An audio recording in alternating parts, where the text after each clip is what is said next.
the Dan Dan Flow is all about human stories. And as we were chatting about just now, these stories are all, we all have them, and we create them in our heads, and we build them as we grow experience and as we hear other people's stories and so on. But ultimately, they're stories. And there's a lot of value in learning how to step out of them and mastering them and sort of not letting the head be the master. Absolutely. And let it be the servant, right? Yeah. So that's a really important part about story. But at the same time, story is really powerful, and it's cool to have all these stories and to actually, they're additional tools in your tool shed. And enamor them as you go on. Exactly. Charlie, welcome to the Dan Dan Flow. It's a pleasure to be here. So I first met you on a film set, but I think we can jump to that in a second. You didn't start in the film industry. You actually went the musician route, right? Triangle mostly? Yes. Yeah, should have actually stuck to the triangle. But I was a proper rocker in the early 90s, sort of. I matriculated around 91. And yeah, I mean, it was a great time to be alive musically because we were stuck in the 70s and 80s with the Pink Floyds and the Led Zeppelins and the AC/DCs and the Cures who had come all the way through, and then grunge was dropping, and et cetera, et cetera. It was an amazing time to find a guitar and to be a rocker. And then the only thing I could study was jazz or classical. Just because of that's what was available. That was in all the music schools at the time, pretty much. I think in South Africa, definitely that's all you could study. There was no go to be a rock school or whatever, which you have now. Grunge 101. And classical for me, it seemed like I don't know how many pirouettes they do in Swan Lake, but that's what you've got to do. If you don't do the 34 pirouettes, you've failed, as a lead ballerina. And that translates into the music, whereas jazz, from what I was told and what I eventually understood, was you learn the roadmap to every city in the world. So I went that route and thoroughly enjoyed the process. It was amazing, like walking down a corridor with a whole lot of African people doing opera, jazz musicians everywhere, rock guys in the background like myself trying to, learn a new grunge song, but all studying music. And then obviously from there, the idea was to, go and make an impact and make my name in the 90s. And I learned very quickly that in Durban, there was no money. And I was constantly struggling to pay the rent. But I mean, you had a band at the time, and you guys were traveling to many different bands. I was more of a lead at that time too, so it was sort of floating around, Yeah. And you still riff away a little bit. Late nights when your family's asleep, you put on the headphones and sit there by yourself with some candlelight, gently weeping. I still write the song of the night or the song of the week, which never goes anywhere, but it's good therapy. Yeah. I think one of my friends actually told me that he recently picked up a violin again, and he hadn't done it. He hadn't played in so long. It was something that he did as a kid, and that idea of having a musical instrument or having developed your skills as a writer at some point, or some kind of outlet where you can actually just singing or whatever it is, just creating, and you can just give yourself that moment to just create. And yes, I think it's very important. I think that if you've got if being a creative is in your body and soul and mind, and it's always been there, for me. So it's just such an outlet. What's great is when you start letting go of something having to be finished and having to be mastered or having to be released. Yeah, having to be performed publicly, having to be a production of some kind, right? Yes. Needing to be published, because.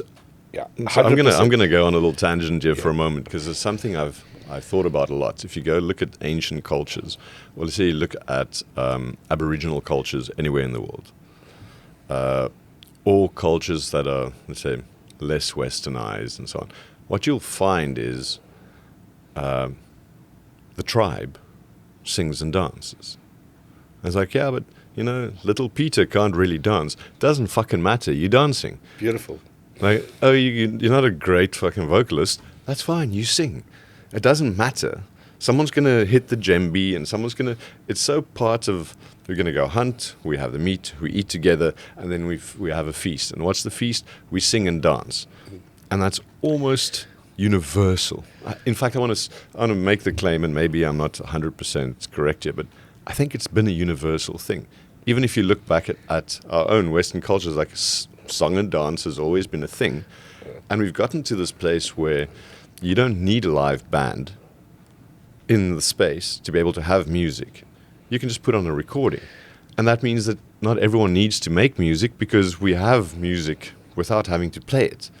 Yeah. And slowly but surely we hand over the singing and the dancing and the performance, where it was actually just a thing that you do as a cultural, emotional, social expression. I'd like to go with that, though, in that we find ourselves in spaces with lots of people where another one of us has created something magical. So we could be in a stadium with 80,000 people, all celebrating the same thing, feeling the same energy.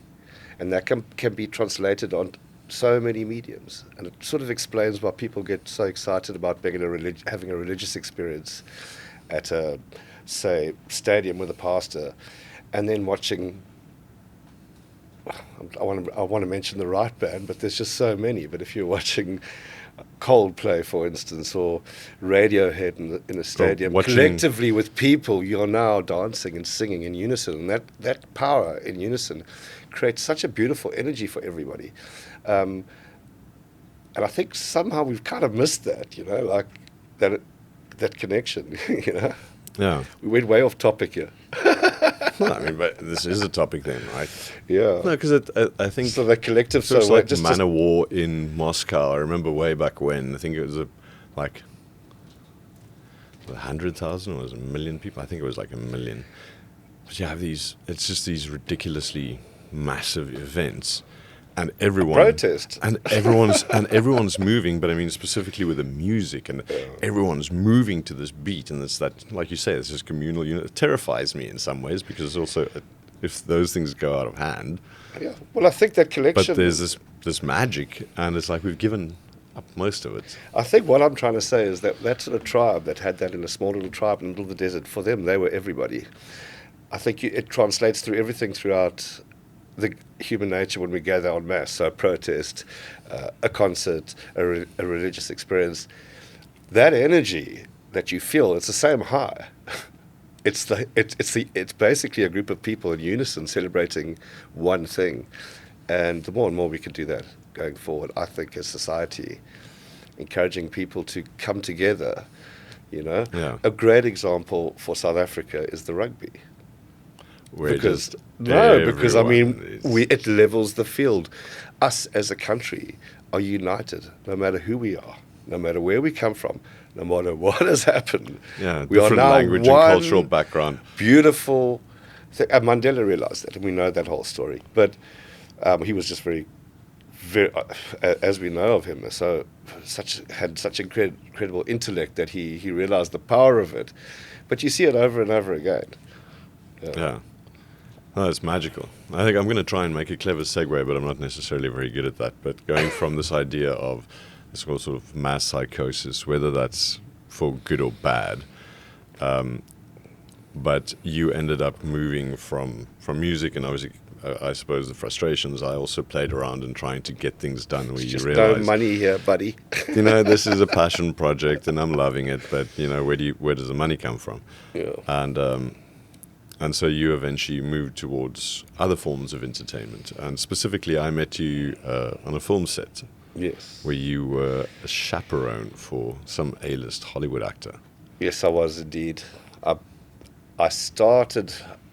There was a very quick period once I realized I could make money that I ended up in a casino dealing cards and roulette and blackjack, and never gambled in my life. Croupier. Never gambled in my life, but got very good at it. I think people would come and play with me just because they wanted to come hang out at my table, but I ended up taking all their money anyway, so it became a moral... What a friend. A moral issue for me. It's like, you keep coming back to my table and I keep taking your money.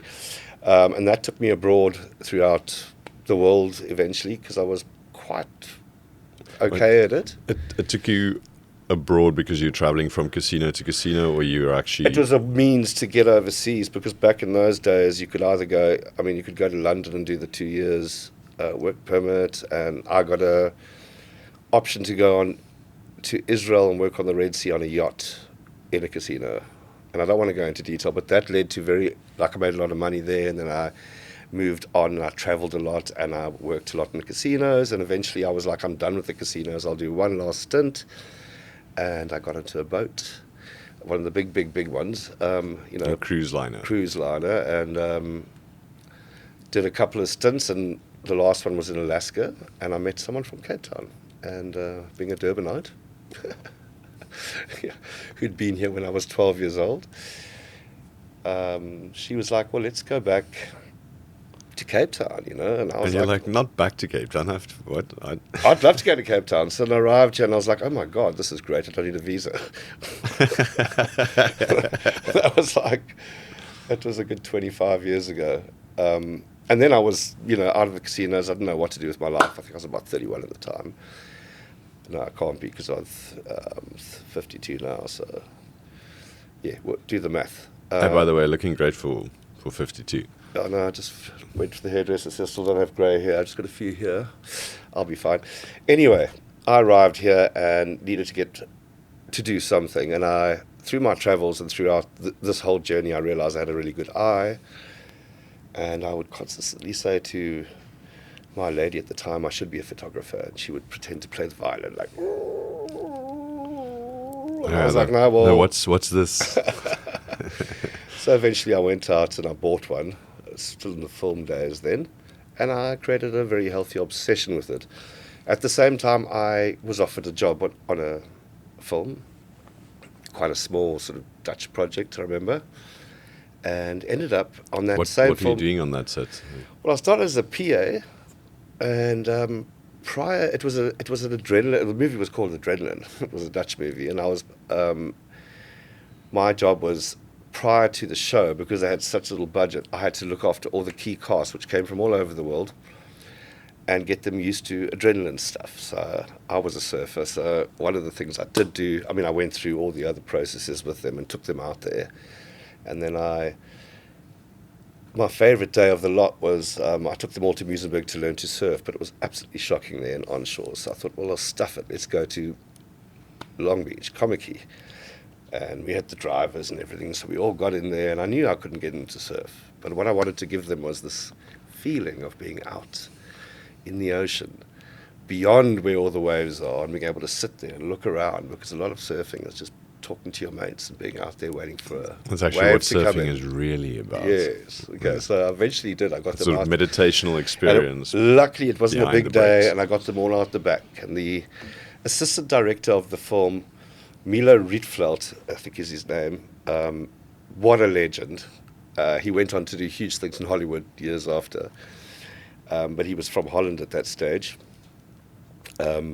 He kind of looked at me afterwards and said, do you want to be my second assistant director? And I was like, my second AD. And I was like, what is that? So anyway, I ended up in the AD department. And through that, started working in the film industry and loving it. It felt like every single creative, cool, sort of anti-establishment dropout ends up there and finds a home.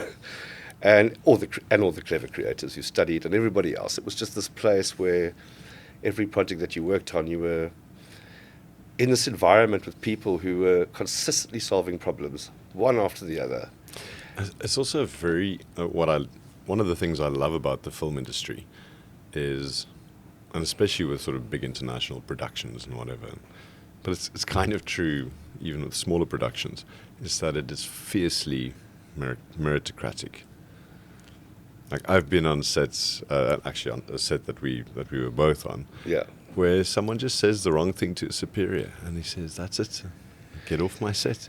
And it Yeah, sounds terrible. And look, I mean, it can also be egos being flared up and this and that. Like it can be negative too. But if you're not competent, if you don't get the stuff done, if you're not on time, if you don't add value, you're not going to have the next job. Yes, I get it. Yes, you're right. And I think there's also a silly hierarchy in some productions. Well, not so much anymore, but primarily early days was you couldn't even look at certain directors. It wasn't allowed. And yes, the one thing about the film industry is that, number one, you punctual.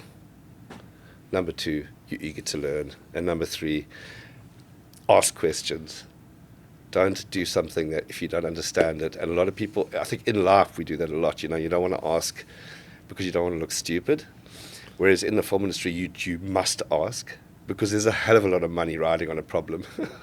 You know? Yeah, and that time's moving, and if you've got 100 or 200 people on the set, and you do something that wastes 5 minutes, that translates. Yes, but that's going to happen inevitably.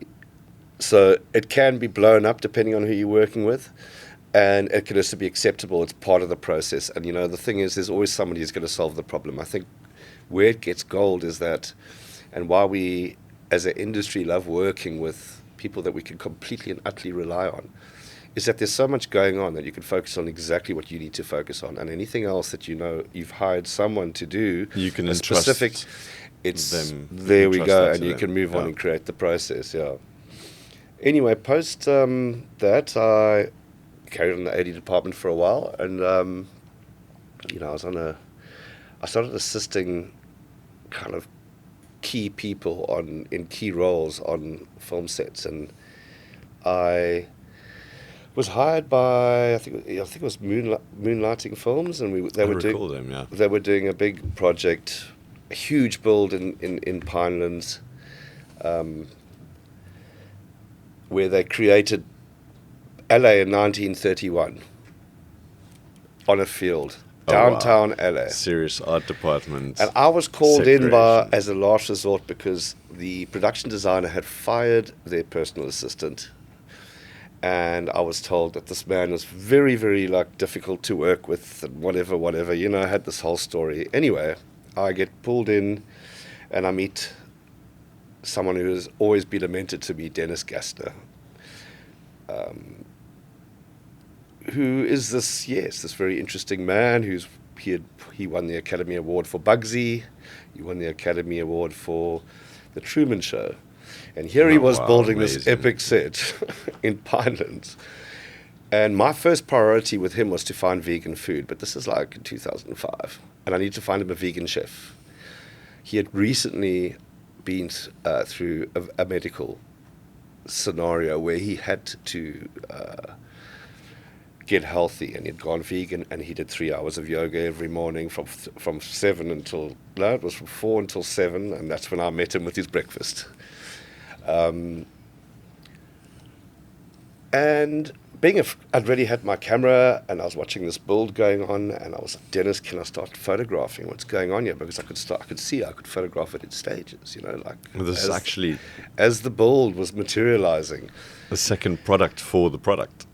Yeah, so just showing this incredible build, which they took over like 4 rugby fields. I mean, we had a tram that worked, that would go along the tram lines through like a little tunnel and a fake mountain. It was like Hollywood in Pinelands. Anyway, what happened was I got to work with someone incredible man with the best spirit, who only wanted, you know, he was exactly what you were saying. He couldn't suffer fools. He couldn't accept having to work with somebody who had so much going on. He just needed people that he could rely on, and he had pretty much his whole team, that his sort of Academy Award team, his Hollywood team with him, that were amazing. Yeah, it's built up over the years, and they all understand. But what this cat used to do is like, hey Charlie, I've got a project for you. I've got 20,000 Rand budget. So get a camera, I need you to film me doing yoga for 3 hours. And I need you to create the music behind it because he was a musician, and he would make me do these sort of things. Anyway, so that was that. And I started photographing the pre of this build. And then day one, I remember the film started, or we all got there for this big day. And I remember Dennis walking onto set and going, "There is no dust." And the show was called Ask the Dust, which is like a classic cult novel from that's about the Santa Anas in LA that blow, like there's just dust everywhere. Billowing dust. Story about this Irish fucking guy who was played by Colin Farrell, who wrote the book, and like, not didn't write the book. He wrote a book he wanted to be an author. And he's like, we cannot shoot today. We've got to put dust everywhere. So the poor art department, we all went home, spent the whole day dusting this entire set over. And then, we got to film the next day, and I got to see this whole process. But on the second day, I'm there with my little camera. I've cleared that I can shoot through Dennis Gassner, who's, obviously friends with Robert Town, the director. Yeah. What he says goes. Well, I mean, Sort of. He's like, my sister's going to shoot for me. And I meet a guy on set with the camera who also became an inspiration to me, David Bloomer. And I walked up to him and I'm like, what are you doing? How did you get this job? And we had a long chat, and he'd been doing it for a few years already. He's one of our top unit photographers, an incredible guy. And at that stage, I realized, like, this is what I need to be. But there was a big catch. Like, you couldn't shoot on set. You weren't allowed to unless you were the official photographer. Yeah. Charlie, so I want to ask you just quickly, because I think a lot of people listening, you're talking film terms and so on, and people know film from watching it in TV series and all the rest, but a lot of people don't actually know what happens behind the scenes. And, you're saying you're building this set in Pinelands, and then you said eventually, okay, we started shooting. So you had that pre-production of building. How long was that, for instance? And also, before you jump in there, I'm going to compound my questions quickly. And you're saying, you have a unit photographer. Like, what is a unit photographer? What's unit? And so just a little bit of... Okay, so prior to building... Lexicography. Lexicon. Yes, I mean, I don't want to speak. I'm just a photographer on a film set, and I don't know. I mean, you'd want to be speaking to a producer on this, but... It all starts years before, but when it finally gets to the building process, it's a process that's prior to production. It can be up to 6 weeks, it can be up to 3 months, depending on the time. In that process, the production designer has his team. So I was helping him do research on 1931 LA, trying to find exact shots. So we'd be online looking for shots of streets, which is the street that we were going to use, so they could start recreating shop windows. Then there was that, once the shop windows were ascertained as that's a good shop window, then what was in the shop? And then that all the things that would be in a shop were put into a little warehouse, a little square. Yeah. At that date, all what over are the kind of things that they were selling? They weren't selling cheap Exactly, produce from China. So Plastic wasn't around. The process is way long. And then, I mean, there's so many people, so many departments that are like part of that process. You've got the construction guys, you've got the art departments, you've got the creative leaders like Dennis himself, but that's also you've got the props masters and the art directors who work under the production designer, who just create this entire magic. They create the scene for everybody to be able to go and shoot, and you get there and it's like, so that the audience can actually buy into the magic. Well, yes, and also then it comes down to camera angles and SFX to make the smog, and all of these different departments just come in and create this magic. What really works is it's in camera. So I've got we're shooting that way today, so the wind's coming from that way, so there'll be a wind machine, there'll be dust, there'll be Makes it magic. Yeah, it just makes it magic. A unit photographer is somebody, unit stills photographer is somebody who captures actual content, as well as behind the scenes stuff for production value, to show production value, but primarily to sell the film. So we read the script prior. A sort of marketing material. Yeah, so we read the script prior to going on board, to coming on board to the first shoot day. And we spend a lot of time with, if it's a TV series, the showrunner or the producers, the executive producers, sort of getting to grips with what sort of angle we're going to shoot on, what are we trying to sell here. And it's a magical experience once you start seeing the images, because the script is just a piece of paper.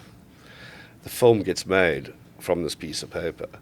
But my job is to capture a frame that sells all of that, sells the emotion that the film is all about. The grit. Is it fluffy? Is it nasty? Is it period?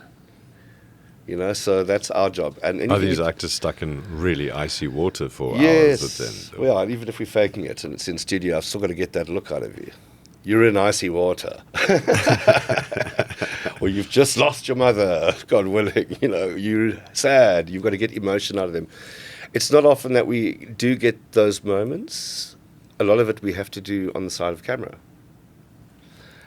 First price is that you get time to shoot, because to sort of be able to frame up certain things, because there's so many elements to a still's image that we need to translate, so that somebody who wants to watch the film looks at that and goes, yes, this is it. This is why I want to go see that film. Look at that.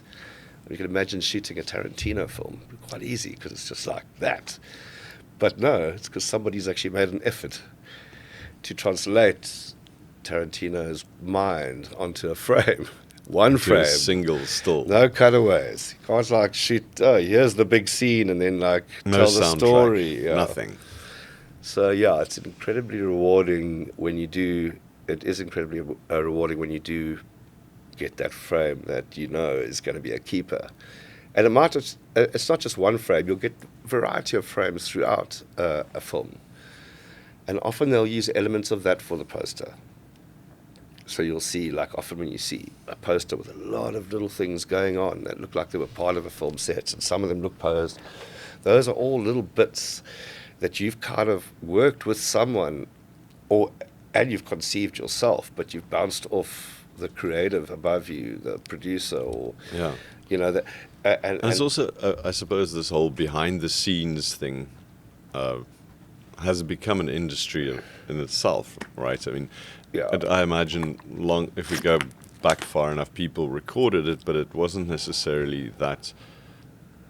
The material didn't have a lot of places to go. Now people online can go and watch a video of, half an hour video or an hour video of the making of whatever movie, and then suddenly that value of the behind the scenes shots. Yes, that's a whole nother section to where I'm at, and it's amazing. That's quite a different industry, actually. Yes, that's the interviews. Okay, so you get a team that comes in, the EPK sort of guys who will come in, and they'll be able to sort of tell the story, interview the various people. So if it is Ask the Dust that we were talking about earlier, they'll interview Dennis Gassner, and they'll interview Caleb Deschanel, who's this award-winning cinematographer, and Robert Town. I think they might have both passed now.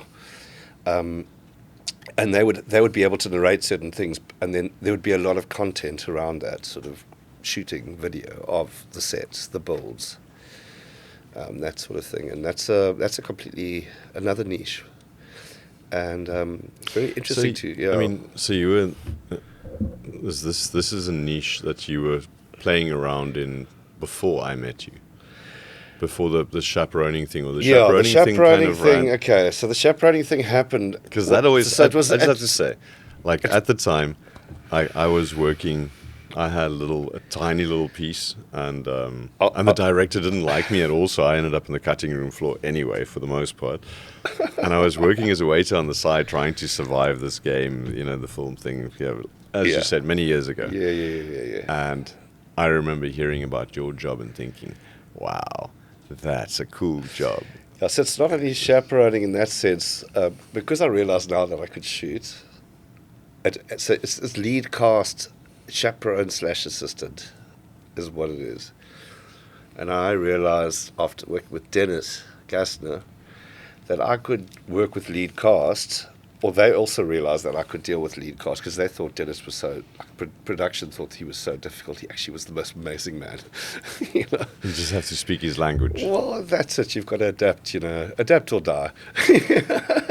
And just sort of find sort of some level to connect with people on. And I thus realized that was my way in. I could do lead cast chaperone, which is basically the driver on Entourage.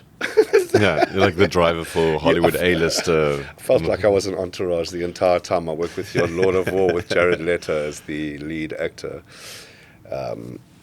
And I ended up having to look after both Jared and Ethan Hawke, and it was fantastic. Very different people, and I think it also helped on my journey because, you know, they were both very different people. Ethan was fantastic, and the only reason I started being able to, he sort of came towards my side was because he fired his person. I'd had Jared from the beginning, who's a very dark and interesting and difficult and incredibly talented man. But I had to find a level to connect with them on, and all of them. Because if I didn't, then they wouldn't need me. Yeah. We're now moving to and sort also, of... I mean, they need to trust you for whatever the things are. Like, hey, you know, I want to go to a place, I'm looking for this kind of food, or I'm looking for this kind of party, or... Absolutely. I had every single... It was amazing, the doors that opened for me while working for Jared. I mean, I had to, you know, I would phone Opium, and I would say, look, I've got Jared Leto, he's, you know, wanting to come through the next couple of weeks. They were like, just drop this... There wasn't even WhatsApp back then. Just give this number a phone call the minute he's coming in, and we'll arrange everything. And I explained, you know, we need VIP, we need security, and it's like, and it was all laid on. Like, of course. And then next door there was another club. I can't remember what it was called. I think it was just something bizarre. It was literally across the walkway, and I'd have to have the same arrangement there because that's where they would want to go, and then they would want to up and go sort of halfway through the night at, you know, the one club and say, oh, we're going there now, and they'll have to make all the phone calls. And, you know, I had to arrange private parties for them and things like that. And then also just basically make sure they knew where to be. They had their scripts, when to get to set, manage their life in every way. Because they didn't have a manager here, and they didn't have their team that they would normally have. So in essence, it was like this small little entourage. But in doing that, I think it did help regards my unit photography to be able to sort of be able to approach people, you know. So, because you I've said got to something get, earlier about the Dutch guy. Quickly help me again. His name. Yes, the AD, assistant director. The guy who was he the assistant director that got you as the second AD? Okay, yeah.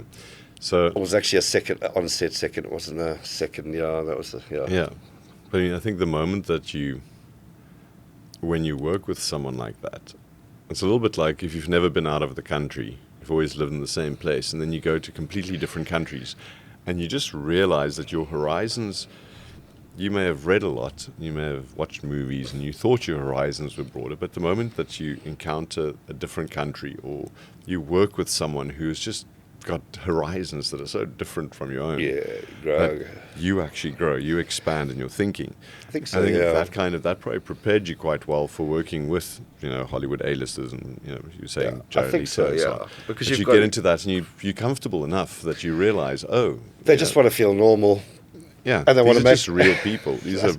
I think it is that so many people like get so spellbound by certain like stars that it's so intimidating for them as people to react to people who because now you put them on a pedestal. Now they've got to pretend to be some kind of god. I think most of them, and I'm not talking about Jared. He has got a godlike sort of complex, but most stars and actors and famous people do not.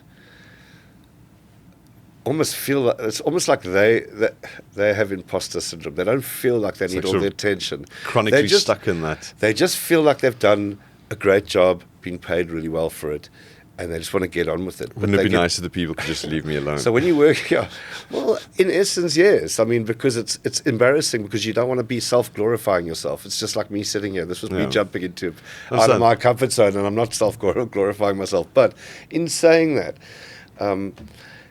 when they get to work with somebody who sees them as another creative, another person, and you just get the job done. And it's like high five, you know, we did a good thing there. I think that really helps. And I think by working with them and seeing the other side of it, I mean, when we're sitting at Opium and we're in like a little corner with a round table with a red, you know, the bloody line and stuff, and it's just 10 people deep, all wanting to get a piece of it. it's very difficult. You're either going to go two ways. You're either going to go push that away forever or get a godlike complex. Luckily, Jared's got 30 seconds to Mars where you can be in a stadium and you just take the moment and say like, hey guys, I'm going to give you a little moment. We're going to give you some love fun. right now. Here's some love. Okay, now I'm done. Now I'm going to have a drink. But, the majority of cast members that I'd have to deal with and actors, and they just want to be like all of us. They don't want to be this very important person that is, glorified. They're very often very humbled by the fact that they are where they are, and that have the capacity to earn the amount that they do for following the creative process. And the rest of the world and everybody else just wants to run up and kiss their feet, and that for them is incredibly embarrassing. Yeah. And it also becomes a situation where you really don't know who your real friend is. Like, who's actually wanting to connect with me because I'm me, not because I'm Superman. Because I play Superman. Exactly. Or whatever. So it's something that happens with people when they suddenly make a lot of money. You can imagine founders of tech companies and so on. These guys have lots and lots of money. Yeah. And, having lots of money and no one actually knows it, that's a different kind of gift.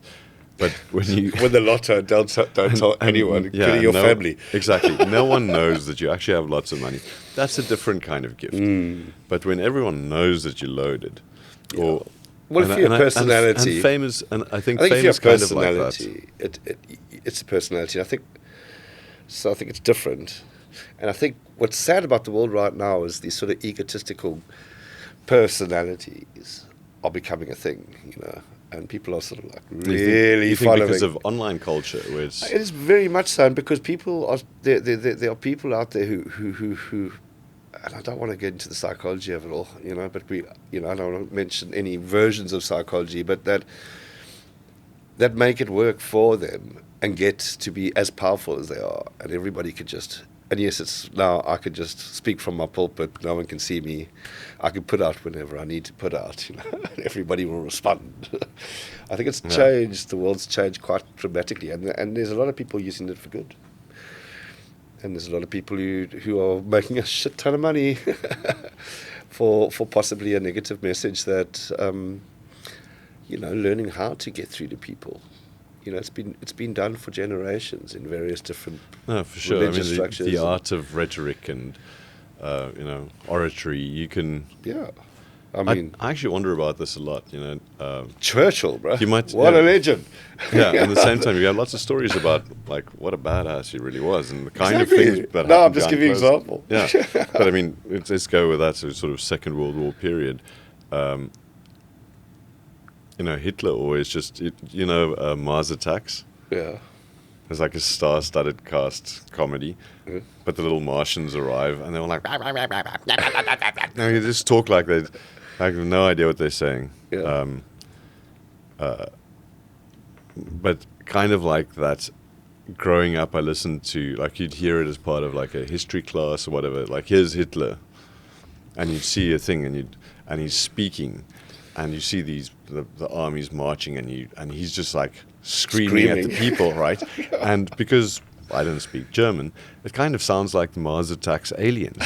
He's like, da, da, da, da, da, da, da, da, and you're like, this man is clearly crazy, right? And they told us this man is clearly crazy, and you assume everything that he said was completely irrational, and there's nothing and now some guys have translated that, and you listen to the English, and you think, well, he kind of sounds rational. I'm not trying to defend anything he did or said or commanded or how it ended up. Yeah. But and it's actually important for you to realize how sane he sounded. Yes, and how rational the things.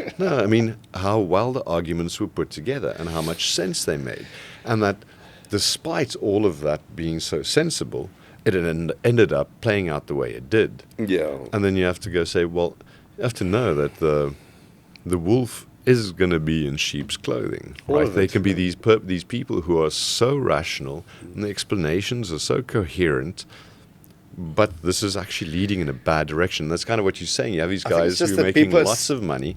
They know that this negative message is going to attract the attention. There's an ego that needs to be fed, is what I'm saying. So it's the ego that needs to be fed consistently, and that ego will be fed in whichever capacity I'm going to feed it in. If I can get like thousands and hundreds at this stage, millions of people in my little feed who are going to like lap up everything I say, I'm going to be sort of enabled to be whatever I need and what I need for that day. And that's sort of being...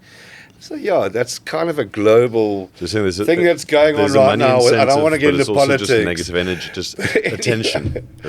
It's literally, we know that. I mean, I'm sure you see that now. Every day you put on the news and you see someone trying to feed their, either their pockets or their ego in some capacity, and most of the time it's at the same time, But, how did we get sidetracked? We were talking about... Always going to get sidetracked, right? I know, it's brilliant, but...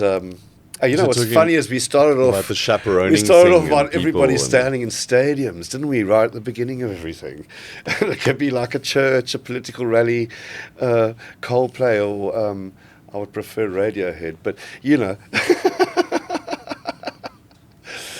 it's full circle. Anyway, I think it's interesting to note the difference between someone who's, let's say, online, has a channel and has a big following and lots of people follow and advertising value and whatever else goes up. So they make lots of money and they get all of this attention. But they're actually just sitting by themselves in a little studio. Exactly. Versus that guy who's up on stage and has thousands of people and... Yes, basking and in both that end up being the same thing, though, because I'm sure that if, like, Joe Rogan walked down the street, he wouldn't have any free time either, would he? As opposed to, say, the lead singer of, let's just say, what's his name? You got to give me more than that. Yeah, let's just a big Taylor Swift, who I'm sure would love to just walk down to the shops on her own and be left alone. Walk past the newspaper that used to be there. Walk past the newspapers. Because that's where online used to be, is the newspaper. It was like, there we go. Now it's just bloody shame. Look what happened to Amy. Poor Amy Winehouse. She couldn't walk down the street. I mean, it's a different world that we live in, and all of these people, some I feel deserve. Like, I think if you've gone out and you've tried to glorify yourself in an egotistical way for whatever reason to call yourself, you might not deserve to be able, and you've made billions of rand, you're not giving to charity, and you're not, maybe you deserve to not walk down the street and go say hi to your mum. But I think going back to what I was saying is that sort of a lot of these people that I work with in photography, like, when I'm shooting someone that's a film star or whatever, they just want to be, they just want it all to be normal. They want to be treated like it's normal because they do. Everybody kind of bends at their... You get those artists who are they really just want to wash their addicted to the feet. craft, right? Yeah, the method. No, but I mean, you get these actors where, this person has done more than enough work. They've earned more than enough money. They could have retired long ago. Why are they still? They love it. They love the craft, and then you can also see, like, you see these guys who he gets all excited, or she gets all excited about this. This character, I'm gonna really get in there. Yeah. And sometimes there's even a little bit part or something, and you see them just really, like, gloves off, get in there. Man, I've just speak the same about my craft. I mean, it's one of the, I was wondering where all my hobbies were in lockdown. When we were all locked down, I was like, I surf. I can't surf at the moment because the beaches are closed. That was whack. That was I ridiculous. play guitar. I can't smoke cigarettes. Well, I can, but I can't buy them anymore in South It's Africa. like, I couldn't like buy alcohol. Ridiculous! You couldn't buy but alcohol. You know what? I was couldn't buy missing cigarettes. I was actually missing a hobby. I felt like, what the fuck? What am I fundamentally missing here? It's a huge part of my life, and I realized, oh my God, I love what I do. I love my job. I love every element of it. My job is my hobby. Yes, and yes, I'm a slave to that, and it hasn't necessarily made me millions by any standards. I mean, it's a struggle and it's Not a beauty. Not yet, Charlie. Not yet. It's a beautiful process, but I love going to work, and I love the pre, the post, everything about it, and I think that's exactly what you're saying about, the craft of acting or whatever it is that you do. It's a rocky road, but it's a very, if you can make it sustainable, it's incredibly rewarding. And magical. It's a lovely thing when you're dealing with art is that there is no perfection. No. And so no matter how well you do what you do, it's never perfect. Which means Well, I mean, that's a different level, yeah. but I mean it means that you can keep on learning. Yes. And because you keep on learning, it means that next time you get to apply those things, it makes it even more satisfying when a thing works out and you realize, you know what, if I had to do this 18 months ago, I wouldn't have had the skill set. Can I tell you what to it actually is pull off that what I I did figured today. out? I've actually figured out in my mind what it is that because if I thought 10 years ago, I thought I was a great photographer. And I was a good photographer. But it's actual crisis management now that makes it. It's being able, not crisis, it's all around management. It's like you get to a certain level of your career that you're able to, with whatever scenario that you are working within, however difficult, you're able to deliver to the client an image that is really worthwhile using. And I'm sure in about 5 years' time, 10 years' time, I'm going to be like, I can't believe I said that thing. And that's the beauty of it all, is that you learn the craft more and more, but what you're learning is how to manage all the things around the craft. So it's like how to make this work in this environment. And this is very much from a photographic perspective. I'm not speaking about all, artists and things like that. But I do think, you're sort of exactly saying you don't necessarily think it's true for everything, but I tend to think it very much is. You have the core thing that you develop, let's say photography, like the skill set that it's not brain surgery, it's quite easy. just point and click, right? Yeah. But obviously within that craft, whatever that craft is, there's a lot to learn. But then there's everything around the craft. And in the shorter term, it's less important. Yeah. Let's say if shorter term, you just want to get what the client wants. Yeah, just get it out of the way. Get something right? usable. But then, in terms of longevity in your career, you need to get to a place where you can manage yourself, and where you make sure you don't get so stressed up that you basically want to kill yourself at the end of every day because there's so much pressure, and like you figure these things out. Like, how do I manage people? How do I delegate? Like that, never felt like that. Great. At the end of the day. Lovely. Look, there's been times where it's been like, oh my Lord, what are we going to do here? But that's more holistically. I think it's very rewarding when you've had a good day, and even when you've had a trying day, you've learned so much, and that's where the intellectual capital comes in. So, like, you think, that shot that I missed, but I only had 10 minutes to get. Maybe I should have responded better to that assistant, whatever. All of these things sort of, come together. It's like with anything that we do, we kind of build on our intellectual capital, and we become like, the older we get, more decent human beings, God willing, and which make us more, employable. Yeah. And which makes the entire journey more worthwhile, because you're right, you do manage all of these frustrations that would normally result to stress, either when you're there or thereafter. It ties back to you talking about the Dutch assistant director who sort of Milo Rietveld. He's a legend. If he could ever sees this, just he's the beginning of my career. Yeah, take that. But you explained how he basically brought his own little crew with him. But that's part of and this is part of the meta experience, part of the experience outside of the direct that was craft. Dennis Gassner. That was thereafter. Yes, Dennis Gassner. Yeah. Sorry, my he's apologies. a legend if he ever watches this too. Everyone knows that though. If who knows art direction in movies, goodness, he's best friends with the Coen brothers. Carry on. Sorry, I confused the different phases of your growth there. Yeah. But the idea of finding the right people to work with and developing a team and treating you, saying like, maybe I should have been nicer to that assistant or whatever. But it's over time where you start to build these personal relationships, and then it makes your craft easier.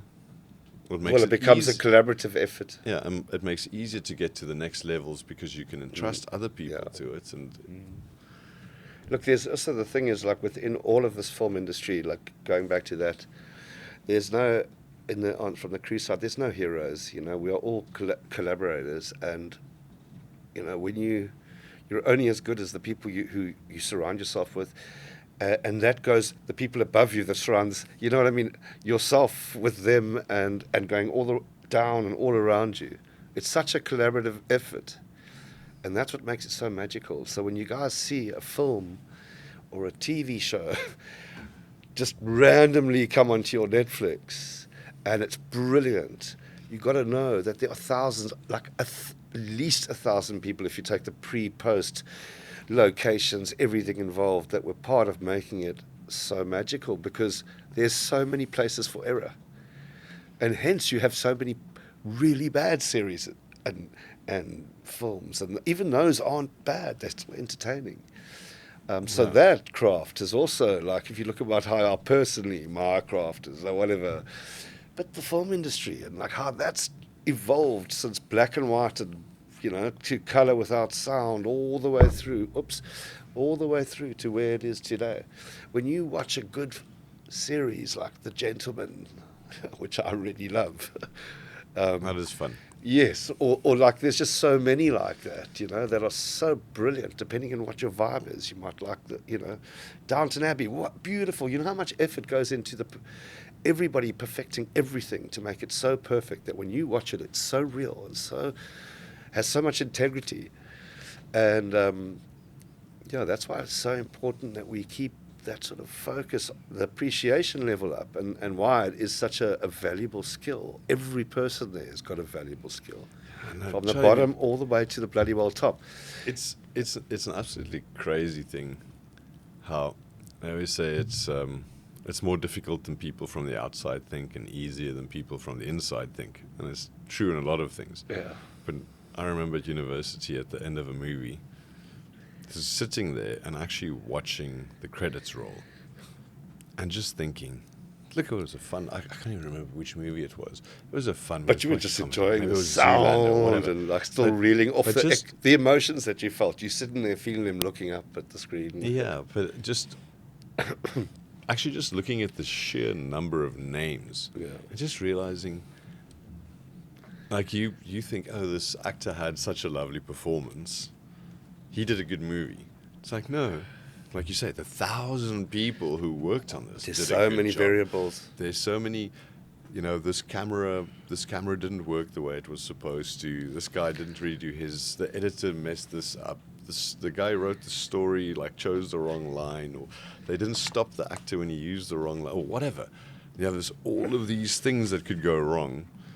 There's so many things in this collaboration that need to go well together for it to really. What's so frustrating? The movie magic. Right? Can I just say what's so frustrating Yes. for us as South African film crew right now is the situation with the Department of Trade and Industry, where we've created this incredible world with so many A crews. I mean, there's so much talent here, and it's stifled because we're not getting, the finance that we need right now from the government, which every other film destination gets. And I mean, so we are in competition with, say, Mauritius and every other country in Europe gives an incentive. Yeah. And that's why we were all protesting a while ago at Parliament. And luckily we got to sit in, our leaders in our industry got to sit in Parliament and just to say, hey man, where are the rebates you were meant to pay? So we have producers who aren't coming here anymore from all over the world. So also local productions not being able to do the budgets. So TV series are they're kind of collapsing. They're like they're one after Charlie, the other. I don't know much about this. Do you want to give me a little more detail about what it is? The Department of Trade and so Industry that needs to honour their agreements. The Department of Trade and Industry needs to honour their agreements. There are agreements in place, they just don't honour them? Yes, the money has just not been paid, and then when it came down to it, there was no more money left. So there is a huge movement to bring the industry back here, but there are thousands of my compadres right now who are suffering as a result, particularly if you're in the TV and the film industry side of things, because we're just not a viable destination anymore because the rebate isn't there. And it basically puts even though we're a relatively inexpensive market. So just So details of the rebates, that's sort of like if the production comes here, they get a VAT rebate on accommodation and time spent. They get a and whatever else they're doing. 30%. Yeah, depending on the project. Local gets more. Okay. Tax rebate. It's just part of the math that makes the Basically, the it's accounting. Either ended. it's So valid- for a few valid years or now, not. or for 2 years now, we've been suffering as a result, and like big projects here are not coming here. But I think they're fixing it. I hope so. Don't know if we should agree to all this though. Could end it off on another note. Yeah, no, I think we can probably move it in a couple of directions. Yeah, I think what's important within any creative industry is understanding the value of the time that gets put in and the effort that gets put in over years to create something magical, and when you do get to skills hire, development yes, over and when you do get decades. to hire a professional who's had so many years' experience, there's a reason why that you would rather go that route if it's something that you really believe in, because it's a product that you really believe in, and it's something you've already spent so much time and effort, creating on your own. And now here you're bringing in somebody who's going to uplift it, show it to the world. So you could get a little influencer with a camera doing something like that, which is great, and they're very effective. No. But if you want someone to really articulate your vision, you need to get somebody who kind of who's been around the block, who's done It's just the better those people are, the more experienced they are at storytelling and so on, and the whole collaborative effort just Yes, it's a collaboration.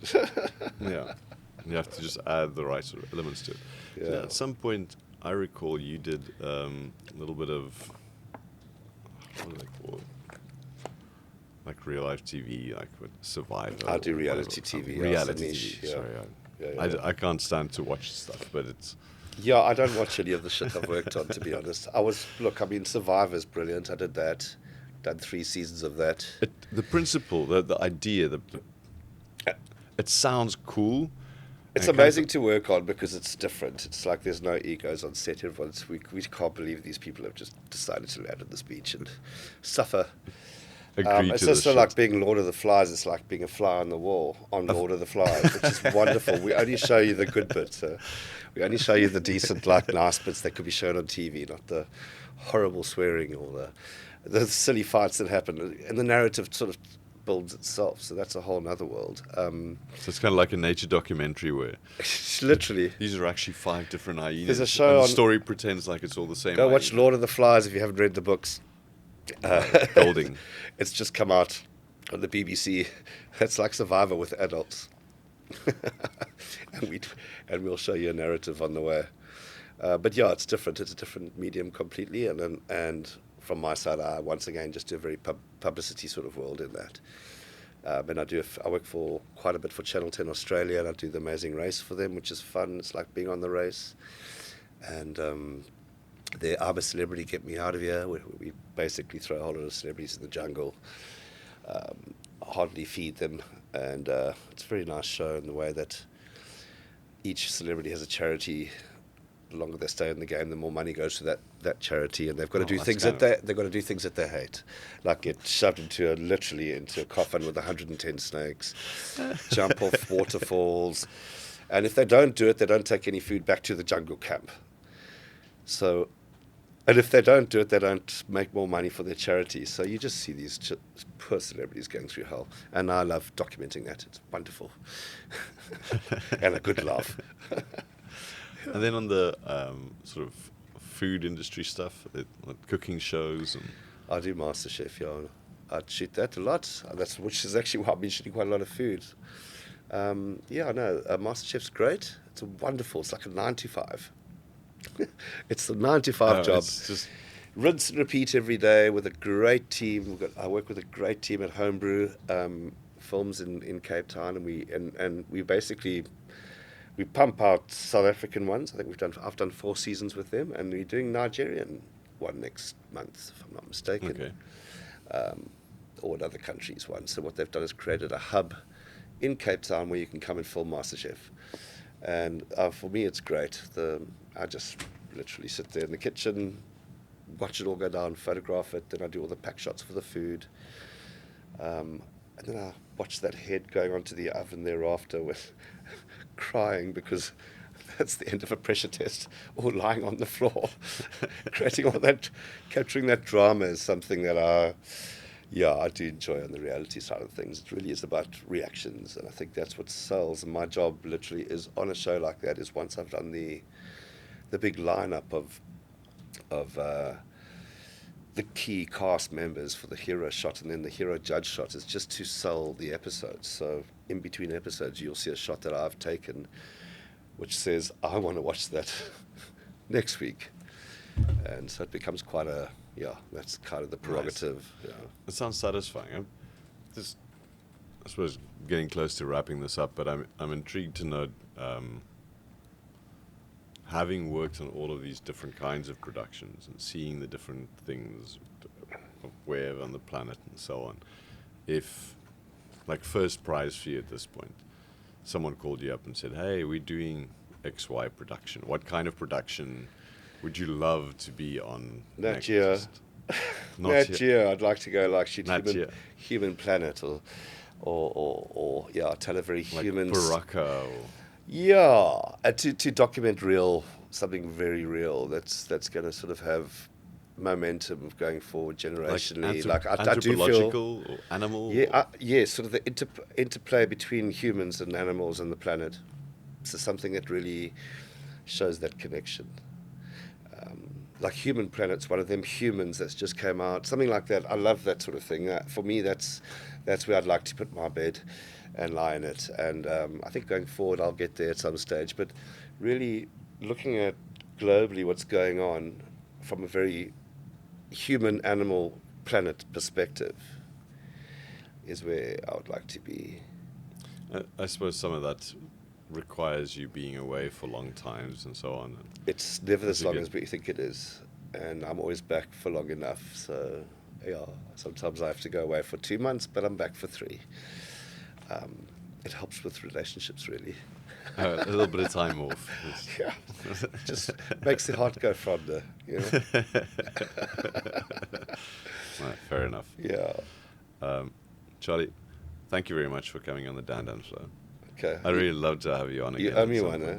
I certainly I do. want to do one of you. Right. I'm going to do this with you. Yeah? Yeah, just, let me know. I'll just have to start a podcast. Yeah, it sounds like fun. Thanks for having me. I'd love to be on there. Yeah, it's been a pleasure, man. Okay. Charlie. Ciao, ciao.